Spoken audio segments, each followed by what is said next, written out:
ಶನಿವಾರ ಪಟ್ಟಣ ಪಂಚಾಯಿತಿಯ ನಿರ್ಲಕ್ಷ್ಯದಿಂದ ಪಟ್ಟಣದ ಡಂಪಿಂಗ್ ಯಾರ್ಡ್ನಲ್ಲಿ ಉಂಟಾಗಿರುವ ಬೆಂಕಿಯಿಂದ ದಟ್ಟ ಹೊಗೆ ಆವರಿಸಿದ್ದು ಸಾರ್ವಜನಿಕರು ಹಾಗೂ ವಾಹನ ಸವಾರರು ತೀವ್ರ ತೊಂದರೆ ಅನುಭವಿಸುತ್ತಿದ್ದಾರೆ ಎಂದು ಕರ್ನಾಟಕ ರಕ್ಷಣಾ ವೇದಿಕೆ ಪ್ರವೀಣ್ ಶೆಟ್ಟಿ ಬಣ ಆರೋಪಿಸಿದೆ.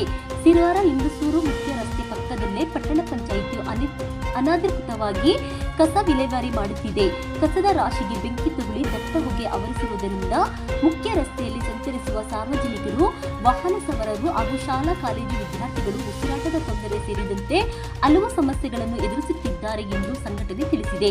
ಈ ಕುರಿತು ಪಟ್ಟಣ ಪಂಚಾಯಿತಿಯ ಅಧ್ಯಕ್ಷರು ಮೌನ ವಹಿಸಿರುವುದು ಬೇಜವಾಬ್ದಾರಿತನದ ಪರಮಾವಧಿಯಾಗಿದೆ ಎಂದು ಸಂಘಟನೆ ಆಕ್ರೋಶ ವ್ಯಕ್ತಪಡಿಸಿದೆ. ಕೂಡಲೇ ತಾಲೂಕು ದಂಡಾಧಿಕಾರಿಗಳು, ಪಟ್ಟಣ ಪಂಚಾಯಿತಿಯ ಮುಖ್ಯಾಧಿಕಾರಿಗಳು ಹಾಗೂ ಅಧ್ಯಕ್ಷರು ಸ್ಥಳಕ್ಕೆ ಭೇಟಿ ನೀಡಿ ಬೆಂಕಿಯನ್ನು ನಂದಿಸಿ ಕಸ ವಿಲೇವಾರಿ ಕೇಂದ್ರವನ್ನು ಸೂಕ್ತ ಸ್ಥಳಕ್ಕೆ ಸ್ಥಳಾಂತರಿಸುವಂತೆ ಕರ್ನಾಟಕ ರಕ್ಷಣಾ ವೇದಿಕೆ ಪ್ರವೀಣ್ ಶೆಟ್ಟಿ ಬಣ ಒತ್ತಾಯಿಸಿದೆ. ಒಂದು ವೇಳೆ ಅಧಿಕಾರಿಗಳು ಈ ವಿಷಯವನ್ನು ನಿರ್ಲಕ್ಷಿಸಿದರೆ ರಸ್ತೆ ತಡೆ ನಡೆಸಿ ಉಗ್ರ ಹೋರಾಟ ಹಮ್ಮಿಕೊಳ್ಳಲಾಗುವುದು ಎಂದು ಕರ್ನಾಟಕ ರಕ್ಷಣಾ ವೇದಿಕೆ ತಾಲೂಕು ಅಧ್ಯಕ್ಷ ಕೆ. ರಾಘವೇಂದ್ರ ಕಜನಗೌಡ ಎಚ್ಚರಿಕೆ ನೀಡಿದ್ದಾರೆ.